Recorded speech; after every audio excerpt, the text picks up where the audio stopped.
was uns immer schon wichtig ist, ist, dass Bekleidung bequem ist. Und gerade wenn es darum geht, dass Bekleidung ein Teil des Schutzes sein soll, dann wird dieser Schutz nur dann funktionieren, wenn er auch angewendet wird. Das heißt, Bekleidung, die nicht bequem ist, macht keinen Sinn. Schutz, der nicht bequem ist, macht keinen Sinn, weil er wird letztlich nicht benutzt.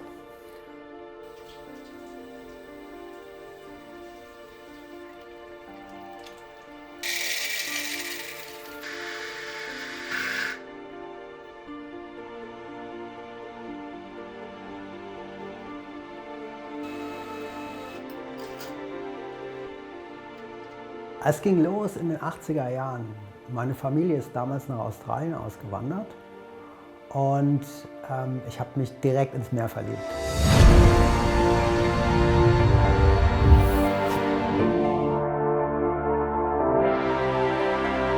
Und habe dann etwa 10 Jahre später angefangen und habe Bekleidung entworfen und produziert.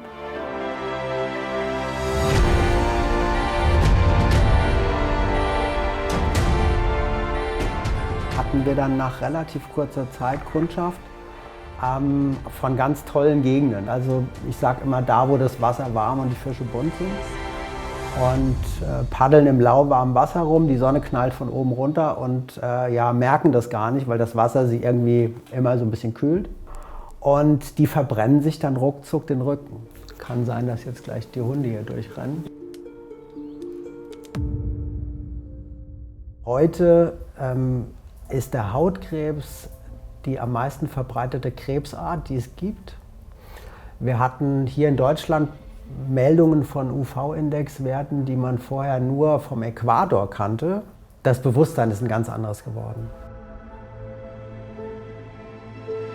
Und dann haben wir für uns verstanden, was eigentlich jetzt hier wichtig ist. Also wir mussten irgendwie einen seriösen UV-Schutz hinbekommen, um den Leuten quasi anbieten zu können. Und das war so die Initialzündung für IQ UV-Schutz zum Anziehen. Da brauchen wir irgendwas.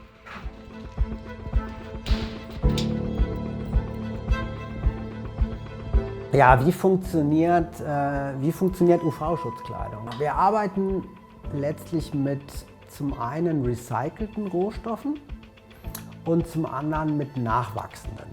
Da nehmen wir alte Fischernetze, Teppiche oder PET-Flaschen, diese typischen Einwegflaschen.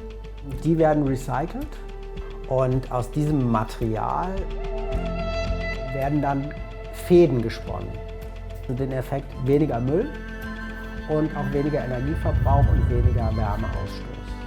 Dieser Balanceakt zwischen einem Stoff, der auf der einen Seite möglichst dicht ist, um die UV-Strahlung abzuhalten, und auf der anderen Seite aber noch luftig genug, damit du im Sommer damit dich bewegen und wohlfühlen kannst. Da hat uns der TÜV unterstützt mit seinen Möglichkeiten und wir haben dann am Ende einen Stoff auf die Beine gestellt, der einen UV-Schutzfaktor von 300 hat. Und daran haben wir auch sehr, sehr lange gearbeitet. Die Tiere, die Pflanzen nicht nur wir sollen gesunde Haut haben, sondern auch denen soll es gut gehen. Und deswegen ist für uns das Thema umweltfreundlichen UV-Schutz zu machen unheimlich wichtig. Wir sprechen mit unseren Kunden, wir hören unseren Kunden zu.